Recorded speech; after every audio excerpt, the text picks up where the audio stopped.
Hello class, and welcome back to the second part of our lecture in social psychology. So next in social psychology, we will be looking at liking and loving. And we will explore how and why we are attracted to others and what factors contribute to our perception of physical attractiveness. So first, let's define physical attractiveness. So this refers to the degree to which someone's physical features are considered appealing or desirable by others.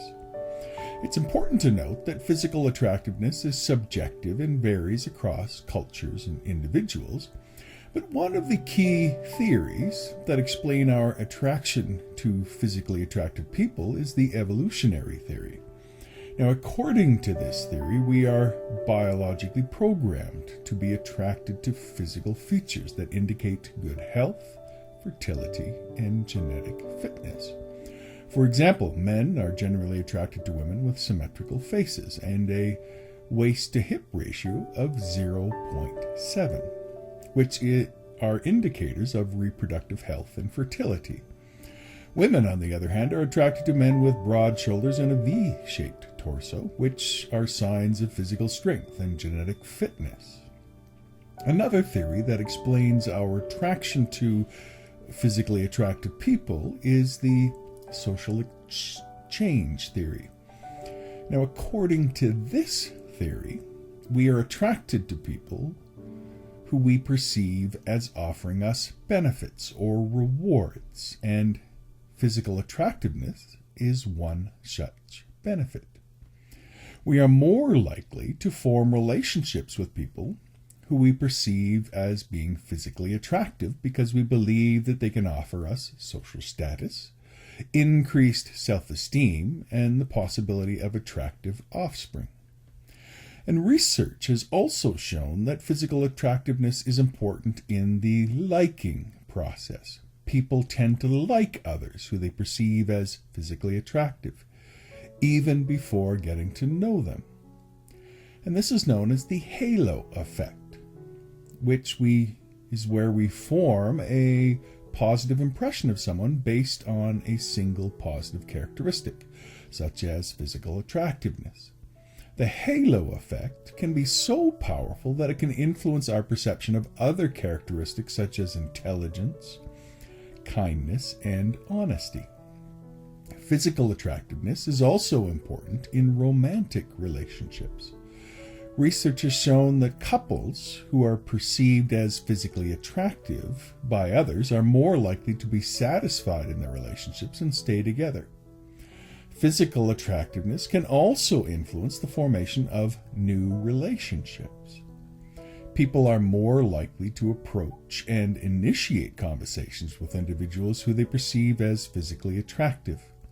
So, what are the variables that lead us to perceive someone as physically attractive? Well, research has identified several factors. One of the most important is symmetry. And symmetry refers to the degree to which the left and the right sides of the face or body are identical. People with more symmetrical faces and bodies are generally perceived as more physically attractive. Another important factor is proportionality. Proportionality refers to the relative size and shape of different features of the face and body. For example, a face with a smaller nose, larger eyes, and fuller lips are generally perceived as more attractive. Finally, familiarity is also important in our perception of physical attractiveness. We are more likely to perceive someone as physically attractive if we have seen their face before. This is known as the mere exposure effect, where repeated exposure to a stimulus increases our liking for that stimulus. So proximity, a physical closeness, is another key factor that can lead to liking it or loving someone. And it doesn't just have to be that it makes you enjoy their physical attractiveness more. It's more just being present. In general, we tend to like and form relationships with people who are geographically close to us. And this can explain why the mere exposure effect, which suggests that repeated exposure to a stimulus, in this case a person, can increase our liking of them. So one classic study that demonstrates the role of proximity in liking is the West study conducted by Festinger in the 1950s. The researchers here found that residents of a university housing complex were more likely to form relationships with people who lived in the same building, and even on the same floor as them. And this effect held even when the researchers controlled for things like personality traits and interests. Another study that highlights the importance of proximity in liking and attraction is the MIT dormitory study conducted by Byrne and Clore in 1970. The researchers found that students were more likely to be friends with and date people who lived closer to them in their dormitory. In fact, physical proximity was a stronger predictor of friendship and dating than shared interests or personality. Proximity can also explain why people tend to form relationships with coworkers and classmates. In a study conducted by Rees in 1985, participants who worked in close proximity to each other reported higher levels of liking and attraction towards each other.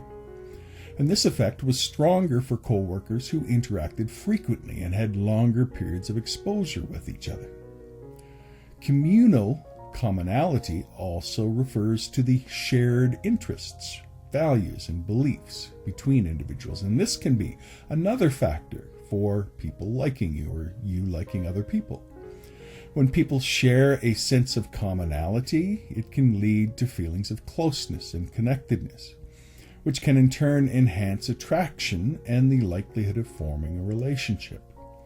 And one study that supports the role of communal commonality in liking is the Byrne study in 1986. And in this study, participants were randomly paired and asked to engage in a discussion on a topic. The reporters found that participants who perceived greater similarity in their attitudes and values with their partner reported more positive feelings toward their partner compared to those who perceived less similarity. So what this communal commonality in a natural setting seems to suggest is that when you are naturally in a community where you have something in common with others, you tend to share similar attitudes, similar values. And that seems to be a key predictor for relationship satisfaction and commitment among romantic couples. So overall, hope you see there that there are a lot of factors that go into interpersonal attraction, falling in love, and liking someone. And a lot of it has to do with the social situation. Let's go on now and explore a little bit of the phenomenon of stereotyping and prejudice. Now, stereotyping is a common aspect of human psychology, and it really involves categorizing people in groups based upon their perceived characteristics, which may or may not be accurate. Just like conformity, sometimes stereotypes develop because people are mentally lazy, in essence. Stereotypes are typically formed based on various factors, including social role, physical characteristics, and cultural factors. Social psychologists have extensively studied stereotypes and have identified many principles that underlie their formation and their maintenance. And one important principle of stereotyping is that it is often based upon limited information. When people are unable or unwilling to obtain complete information about individuals or groups, in other words, they're being lazy in some cases, they tend to rely on stereotypes as a cognitive shortcut to understanding them. For example, if someone is introduced to a person from a different culture, they may immediately assume that the person conforms to certain cultural stereotypes without considering other factors that may influence their behavior. Another principle of stereotyping is that it is often self-perpetuating. Once a stereotype has been formed, people tend to selectively interpret the information that they are exposed to so that it confirms what they already think they know, and ignore information that contradicts it. This is known as a confirmation bias. For example, if someone has formed a stereotype that people from a particular ethnic group are lazy, they may be more likely to notice instances of laziness among members of that group while ignoring evidence to the contrary. And this in itself is cognitive laziness. So stereotyping can also lead to a self-fulfilling prophecy. That is, when people expect individuals from a certain group to behave a certain way, they may inadvertently encourage those behaviors by treating those people differently. For example, if a teacher expects students from a particular ethnic group to perform poorly academically, they may provide them with fewer opportunities to succeed and offer less encouragement, which can in turn negatively impact their academic performance. In addition, stereotyping can lead to prejudice and discrimination. When people view others through the lens of a stereotype, they may form some negative attitudes towards them, which can lead to discrimination. For example, if an employer believes that women are less competent than men in certain fields, they may be less likely to hire or promote female employees, even if they are equally qualified. So I hope you see there that people try to economize their thinking, their critical thinking, and try to take the easy way out. And oftentimes that leads to trouble, either in cases of conformity or in cases of stereotyping. So in this lecture, overall, what have we learned? Well, we've explored the power of the social situation. We've discussed three important topics of conformity, liking, and stereotypes. We've seen that conformity refers to the tendency of individuals to adjust their behavior, their attitudes, and beliefs to match those of the group.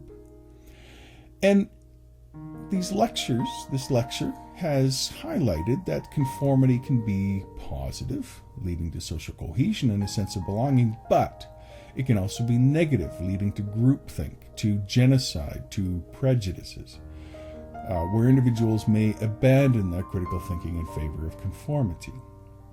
As far as liking, this refers to positive feelings and attitudes that people develop towards others. And some things that seem to influence this are physical attractiveness, but also things like proximity, similarity, and just having a sense of a common identity can go a long ways. Communal commonality, where there's a shared experience of working toward a common goal, can also be a strong predictor of liking. And lastly, the lecture discusses stereotypes, which are preconceived beliefs about a group of people based on their membership in that group. Stereotypes can lead to prejudice and discrimination and can be harmful to both individuals and society as a whole. Now, just to kind of close out here, I want you to kind of have a little bit of fun here and think about how can you make someone fall in love with you based upon the social situation. Well, we can always make ourselves look prettier, but beyond that, it's important to consider the principles of liking that we've already discussed in this lecture. Proximity here is a key factor, as we are more likely to develop positive feelings towards those who are close to us physically. So simply spending time with someone can go a long ways to this. Additionally, similarity and communal commonality can play a role in fostering liking and even romantic attraction. But there's a caution here for professionals working in social fields. Because proximity can be a powerful tool, it can also be a powerful tool within ourselves. And sometimes the professionals need to be mindful that working with people that are in our care, that we are to have professional relationships, feelings can stir up. But those feelings are not appropriate in those professional cases. And so we just kind of need to be mindful that even as professionals, we're still subject to the situation and need to be mindful of that and keep that professional boundary there. So I hope you enjoyed this week, and I will see you next week. You take care. Goodbye.